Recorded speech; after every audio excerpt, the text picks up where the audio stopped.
ایک مقام پر ایک غیر مسلم جو مسلمانوں سے برسر پیکار تھا، سیف من سیوف اللہ، حضرت خالد بن ولید رضی اللہ عنہ کی گرفت میں آ گیا۔ حضرت خالد بن ولید نے میدان جنگ میں اسے قتل کرنا چاہا، اور وہ کافر تھا، وہ مقابلے میں آیا تھا، وہ اسلام کا حامی نہیں تھا، صراحتاً کافر تھا، اور لڑائی کے دوران حضرت خالد بن ولید اس پہ حاوی ہو گئے۔ اب اس نے جب یہ دیکھا یہ تو مجھے مار دے گا، تو اس نے فوری طور پہ کہا اشہد ان لا الہ الا اللہ واشہد ان محمد عبدہ ورسولہ۔ حضرت خالد بن ولید نے یہ سمجھا کہ یہ صرف جان بچانے کے لیے کلمے کا اظہار کر رہا ہے کہ میں اسے چھوڑ دوں، ورنہ یہ تو مقابلے میں آیا ہے تلوار اٹھا کر، یہ تو میری گرفت میں آیا ہے تو کلمہ پڑھ رہا ہے۔ تو انہوں نے یہ سمجھا یہ مجھے دھوکہ دینا چاہ رہا ہے، انہوں نے قتل کر دیا۔ نبی کریم علیہ السلام کے پاس دربار میں پہنچنے کے بعد یہ مسئلہ ڈسکس ہوا۔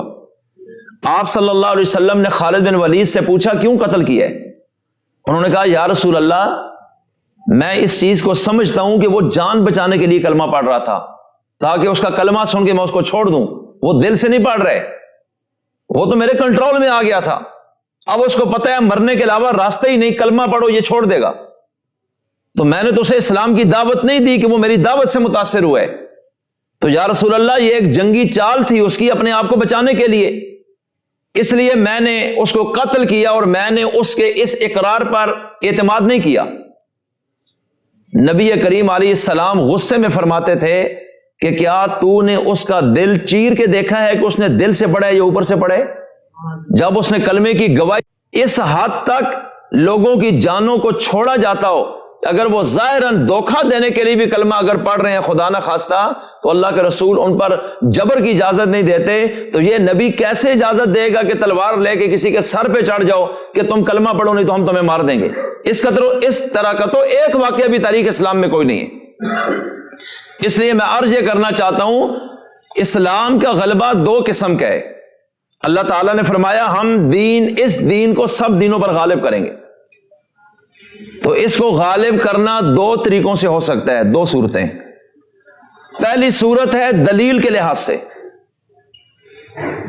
کہ دلیل کے لحاظ سے دین اسلام تمام دینوں پر غالب آ جائے، کہ اس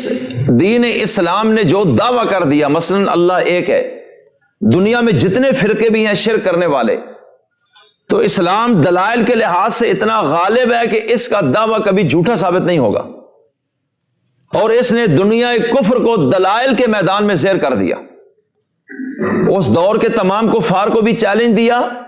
کہ اس کتاب جیسی کوئی کتاب لاؤ، سارے مل کر لاؤ، ان دلیلوں کو توڑو، سارے عاجز آ گئے، اور اللہ نے فرمایا اِن لَمْ تَفْعَلُوا وَلَن تَفْعَلُوا، کہ چیلنج دیا ہے دلائل کی دنیا میں مقابلے کا، لیکن آج تک کوئی ان دلائل کو توڑ نہیں سکا، اور ہم یہ چیلنج دے رہے ہیں کبھی بھی کوئی کسی میدان میں کوئی فرقہ یا شخص اور کوئی لیڈر دلائل کی دنیا میں دین اسلام کا مقابلہ نہیں کر سکے گا،